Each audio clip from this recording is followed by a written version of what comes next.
ZNS Total Sports is brought to you by 4th Terrace Diagnostic Center.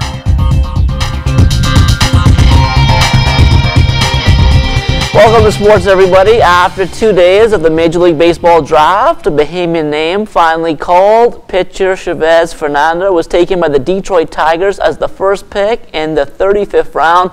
That was 1,035th overall. The 6'3", 205-pounder who attended Polk Community College started 9 games this past season.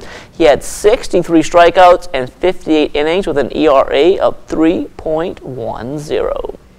From the NBA, AYTON had his first and only pre-draft workout yesterday. And to no one's surprise, that workout was for the team that owns the #1 pick, the Phoenix Suns. I want to be the best two-way player coming into the league and, being a rim protector and protecting the rim. Like I said from the beginning, that's Shaq and Kobe 2.0. That's big. We could really make something happen in Phoenix. We could really have a spark and, have a winning legacy here, start a winning legacy.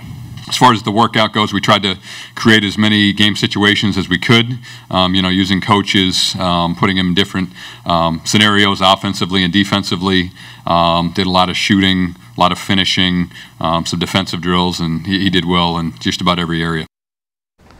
The Bahamas Bowling Federation's Nationals, all history now. On the ladies' side, DRISKELL was the top qualifier heading into the step-ladder finals. She didn't have her best game in the final, but she did just enough to pull off the win, including picking up an incredible spare in the second frame. The 3-7-10, and I said, you know what? It's the last game here. Let's go for it, and I made it. Strikes, yes, were hard come by. I only had a double. I think I had 1 trip, 6-10, so 3 strikes in the game. The lanes were biting. I guess I can imagine so because of the lights and how long the oil may have been sitting on the lanes for. So it made more of a backhand, but had to control the pocket, and I'm glad that I made my spares today.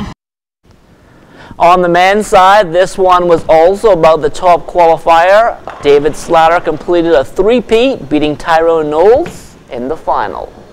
I knew I had my work cut out for me, but when you're the the top qualifier, the key is you want to come out to a fast start. He's the underdog, I'm the favorite. I want to put some pressure on him quickly. Fortunately, I was able to go double, spare, double, and get out to a quick lead. And then it was a matter of if he got hot, then I had to keep going. The breaks went my way, they didn't go his way. He had a lot of 9s. I had 2 balls that could have split, but they broke down to 9s. But I threw 7 good shots and 3 not so good shots. So I'm pleased with my performance. Excited about 3 in a row. Just getting into the final was quite a feat for Knowles, who ran the table from 5th place. But in the end, he just ran out of gas. I know it was my game to win, and the pressure was on all of the other more experienced bowlers. They were former champions before, and so I know no pressure was on me. They had to beat me, and so I came out, I had to have fun, and knowing that they had to beat me, and knowing that I have the capacity to bowl a great game. I read the lanes early, I made my adjustment, and it paid off. I guess the difference in the finals was the ones previous were strikes, and the ones in the finals was just 9s, right?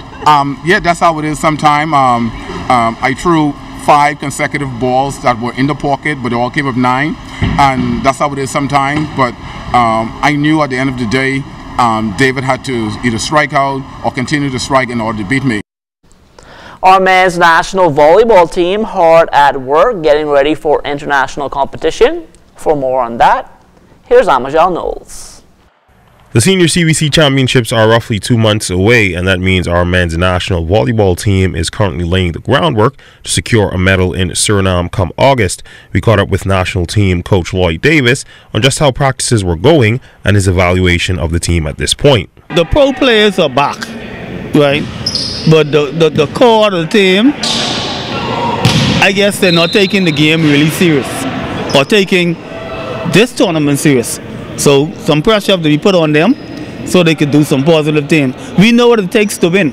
And I had a meeting with them last night. We know what it takes to win this tournament. We know the puzzles that we need. The problem is, I told the players, call your friends and those who need to come out, make sure they out. If they not come out, they're not going to make this team. From a player standpoint, veteran national team players Byron Ferguson and Rajal Moxie spoke to what they saw from players at practices thus far. We have a lot of younger guys.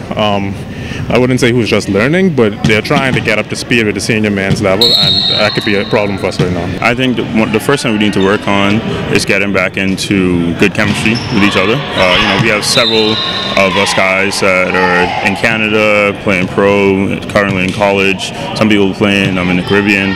So it's just interesting to see us coming back and having different styles of play and stuff like that. So we just need to get back on the same page in terms of chemistry, because as anybody knows, a team with the best chemistry is normally the team's going to win. Despite this, expectations for the team remains high. I've already been there before. My expectation is always to win. If we don't win, the least a medal. But like I said, we have a good mixture, and we have some of the veteran guys like myself and Prince, Ronaldo, these guys who will be playing. So we have what it takes to win again. After the last tournament, our core is solid, but we did need a lot of work. And the main thing I think was the chemistry part of it. But moving forward, this upcoming CVC, we have a lot of strong players that are back, a lot of people that are in pretty good shape, a lot of people still getting in shape. So I think we'll be, what we're going to do is going to be pretty promising. Coach Davis saying the team is expected to be cut to 18 in about a week. For ZNS Total Sports, I'm Amajal Knowles. Following play last week, our Davis Cup team has been promoted back to Group 2 for 2019. Philip Major Jr. and player captain Marvin Rolle both know what lies ahead, and so they won't be taking anything for granted.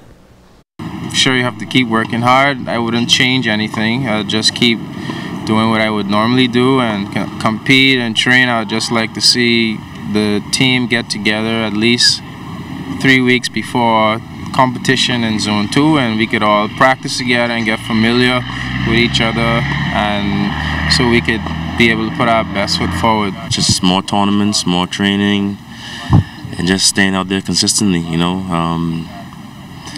Yeah, the more we stay out there playing those tournaments, the more those guys get their feet wet, get used to the competition and the higher competition, and yeah, that's what these guys need now.